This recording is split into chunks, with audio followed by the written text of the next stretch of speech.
Hello, and welcome to The Explainer. Today, we're diving into a pretty radical proposal for tackling some of society's toughest problems.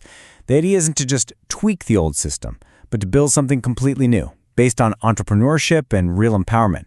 And it all kicks off with one absolutely staggering number. Yeah, $10.3 trillion. So, where does that number come from? Well, according to the source material we're looking at, this is the estimated lost economic contribution from a huge and growing part of the American population. The author calls them the disparity class. And this isn't just framed as a social issue, right? The argument is that this is a massive, and I mean massive, economic crisis. And look, this isn't just one group of people we're talking about. The source breaks it down across a really wide spectrum of society. You've got 80 million high school dropouts, representing over $2 trillion in lost income. Then you've got millions more dealing with addiction, with mental health challenges, or the long-lasting effects of being a victim of crime. Each one of these groups represents just a staggering amount of unrealized human potential, and it shows you just how deep and how wide this problem really goes. So, you add all of this up, and what do you get? You get what the source calls the despair economy. The whole idea here is to reframe these things we normally see as separate issues. Instead of a bunch of individual failings, the argument is we should see it as one big, interconnected, systemic economic crisis that is costing the country a fortune. And according to the source, the signs of this system failure, well, they're all around us. We see them in the opioid and depression crises. We see them in the heartbreaking rise in suicide rates, especially among veterans and young people. We see it in the revolving door of our prisons, in persistent poverty and homelessness, and in this growing wave of workers who are either being replaced by tech or pushed out because of their age. The central point is that our social safety nets, they just weren't built to handle all of these crises hitting at the same time. They're just completely overwhelmed. So that's the big question, isn't it? If the systems we have are failing so badly, why? Is it just that we're not spending enough money? Or is it something else? Well, the source we're exploring today argues it's something much, much deeper. And that something deeper is where we get to this really core idea, what the source calls the scholastic dependency trap. The argument is that the problem isn't just about programs or funding. Nope, it's philosophical. It's rooted in the very way we're all taught to think about and solve problems. So what does that even mean? Well, the diagnosis really boils down to this term, Greek scholasticism. It's defined here as a model, an educational and social one, that basically trains us to be dependent on experts. It's a system that teaches you to wait for instructions, to get answers from some central authority, instead of developing your own ability to look at a problem, think for yourself, and figure out a solution. And this creates two totally different paths for a society. On one side, you've got this scholastic dependency. It relies on a handful of experts, which makes it really fragile when a new, unexpected problem comes along. On the other side, you've got what the source calls empirical empowerment. This approach builds resilience because it encourages everybody to use their own eyes, their own experience, and to test things in the real world. One path leads to a vulnerable society, the other to a resilient one. And this leads to a pretty powerful and kind of blunt conclusion from the source. The failure we're seeing isn't because of bad people or bad intentions. Instead, it suggests that it's deeply rooted in tradition and domain expertise, fostering unrealized human potential to the deterrent of millions. Okay, so that brings us to the most important question of all, right? If the very foundation of our approach is cracked, you can't just patch it. You need a completely different model. So what on earth would that actually look like? And here's the proposed alternative.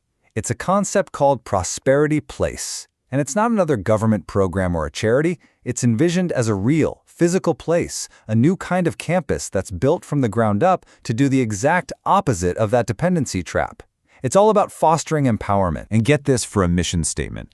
It aims to be a place where our target community can come in with nothing and leave with the tools and resources they need to build a successful life. So we're not just talking about getting by.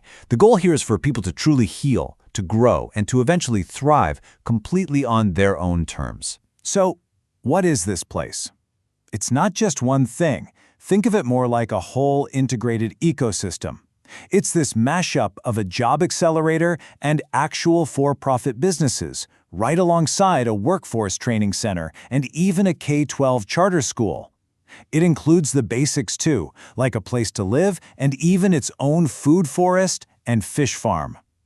The whole idea is to create this 360-degree environment for support and growth. And who's this all for? Well, it's designed for a really diverse community, basically targeting the very same people we talked about at the beginning in that disparity class. We're talking veterans, people coming out of the prison system, those struggling with homelessness, workers who've been displaced, and immigrants. The idea is to serve those who need it most, but specifically those who are actively ready and looking for a new way forward. Now, this is one of the most innovative parts of the whole concept. The campus is designed to be a completely self-sufficient ecosystem.